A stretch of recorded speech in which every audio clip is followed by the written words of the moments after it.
الحمدللہ وحدہ والصلاة والسلام علی من لا نبی بعدہ۔ السلام علیکم ورحمۃ اللہ وبرکاتہ۔ محترم حضرات، قال النبی صلی اللہ علیہ وسلم الصوم لی وانا اجزی بہ۔ آج کی اس مجلس میں ہم آپ کے سامنے اس حدیث شریف کے جو بخاری کی حدیث ہے اس کے حوالے سے کچھ باتیں عرض کرنی ہے کہ انداز بیاں گرچہ بہت شوق نہیں ہے، انداز بیاں گرچہ بہت شوق نہیں ہے، شاید کہ اتر جائے تیرے دل میں میری بات۔ ہمارا یہ جو جسم ہے یہ دو چیزوں کا مرکب ہے، ایک جسم ہے اور ایک روح ہے۔ رمضان کی فضیلت جو خاص طور پر اللہ کے نبی صلی اللہ علیہ وسلم نے ارشاد فرمائی وہ اسی وجہ سے کہ ایک جسم کو جو طاقت ملتی ہے، اگر ہم رمضان کے مہینے میں چیزوں اور کھانے کا انتظام کرتے ہیں تو اس کے ذریعے ہمارا جسم طاقتور ہوتا ہے۔ حالانکہ رمضان کا مہینہ ہمیں اور آپ کو جو ملا ہے یہ روح کے طاقت کے لیے ملا ہے۔ تبھی اللہ پاک نے فرمایا کہ ہم نے اس کے اندر روح پھونکی، اور روح کو غذا ملتی ہے قرآن کی تلاوت سے، روح کو غذا ملتی ہے استغفار سے، روح کو غذا ملتی ہے غریبوں، یتیموں، مسکینوں کا خیال کرنے سے۔ تو ہمیں اور آپ کو جو محنت کرنی ہے وہ روح کے اوپر کرنی ہے۔ اور امام غزالی رحمۃ اللہ علیہ نے فرمایا اگر پرندے کو پرواز اور اس کو اڑنا ہے اور اس کے بازو کے اندر اگر دو پتھر ادھر ادھر باندھ دیے جائیں تو اس کی پرواز رک جاتی ہے۔ اسی طریقے سے اگر ہم کھانے کی چیزوں پر محنت کریں گے تو ہماری روح کی غذا مشکل سے ہو جائے گی، اور حالانکہ مقصد ہے اس مہینے کے اندر ہماری روح طاقتور ہو۔ تبھی تو اللہ کے نبی صلی اللہ علیہ وسلم نے ارشاد فرمایا الصوم لی وانا اجزی بہ، کہ اللہ پاک اس روزے کا بدلہ عطا فرماتے ہیں۔ بعض حضرات نے اس حدیث کو اجزا بھی پڑھا ہے کہ اللہ پاک خود اس کا بدلہ بن جاتے ہیں۔ کیوں؟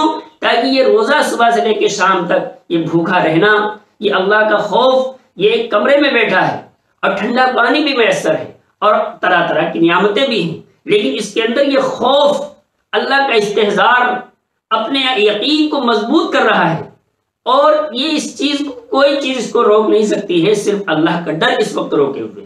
آپ ایک حدیث پڑھتے ہوں گے کہ بخاری کے اندر امام بخاری نے ایک واقعہ نقل فرمایا، ایک فاحشہ عورت، ایک لمحے کے لیے اس کے اندر خوف پیدا ہوا جب وہ کنویں کے پاس گئی اور ایک کتے کو پیاسا دیکھا اور فوراً اس کو اپنے جوتا نکال کر اس کو پانی پلایا، تو اس پانی پلانے پر اس کے اندر خوف جب طاری ہوا، اس وقت کے نبی پر فوراً وحی نازل ہوئی کہ اللہ پاک نے اس کے سارے گناہوں کو معاف فرما دیا، اس کو بالکل مغفرت کا پروانہ دے دیا۔ یہ جو خوف تعریف ہوا، ایک مومن جب صبح سے لے کے شام تک روزہ رکھتا ہے تو اللہ کے نبی صلی اللہ علیہ وسلم نے فرمایا کہ اس کا بدلہ خود اللہ پاک اس وجہ سے دیتے ہیں کہ یہ صرف اور صرف اللہ کے ڈر کی وجہ سے اتنا بڑا اس نے کام کر دیا ہے۔ تو یہ جو خوف صبح سے لے کے شام تک طاری رہا، اس پر یہ انعام ملتا ہے۔ بعض لوگوں نے جو عزا بھی پڑھا اس حدیث کا مطلب یعنی اللہ پاک خود اس کا بدلہ بن جاتے ہیں۔ اس کا کیا مطلب؟ جس طریقے سے ہم کسی کو دعوت دیتے ہیں اور اس میں ہزاروں لوگ آتے ہیں، لیکن اس میں کچھ خاص مہمان ہوتے ہیں، جب وہ آتے ہیں تو باقاعدہ صاحب دعوت وہ خود ان کا استقبال کرتا ہے اور ان کو کھانے کی طرح طرح کی چیزیں پیش کر دیتا ہے۔ اسی طریقے سے اللہ پاک ساری نعمتوں کا، ساری عبادات کا بدلہ تو ہمیں دیں گے، لیکن رمضان کا خاص طور پر بدلہ اپنے ہاتھ سے عطا فرمائیں گے یا خود وہ بن جائیں گے، یعنی خاص طریقے پر اکرام اعزاز فرمائیں گے جس طریقے سے صاحب دعوت کرتا ہے۔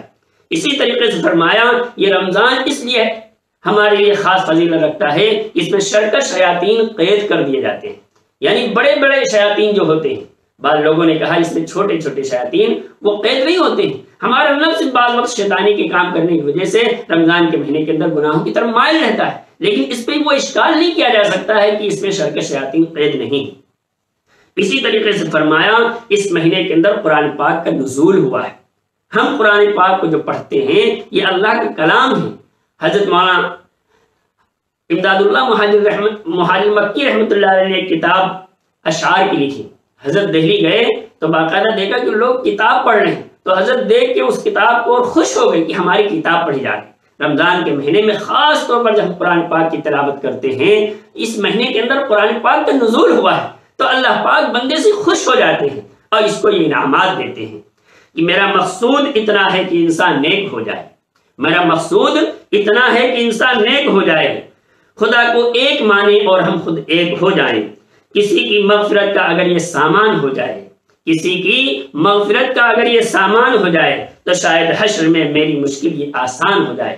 ہم سب رمضان کے مہینے کے اندر خوب اللہ کی عبادت کریں اور سنتوں کے مطابق اپنی زندگی گزارنے کی کوشش کریں کہ ہمارا اٹھنا بیٹھنا، چلنا پھرنا، سونا جاگنا، شادی بیاہ، بال بچے، دوست احباب، نماز روزہ، دن رات کی عبادت، صلح و جنگ، آمد و رفت، غرضے کی ہماری زندگی جتنے افعال ہیں وہ شریعت و سنت کے مطابق ڈھلے ہوں تاکہ اللہ پاک رمضان کے اندر ہماری مغفرت فرما دے۔ اللہ ہم سب کو عمل کی توفیق عطا فرمائے۔ وما علینا الا البلاغ۔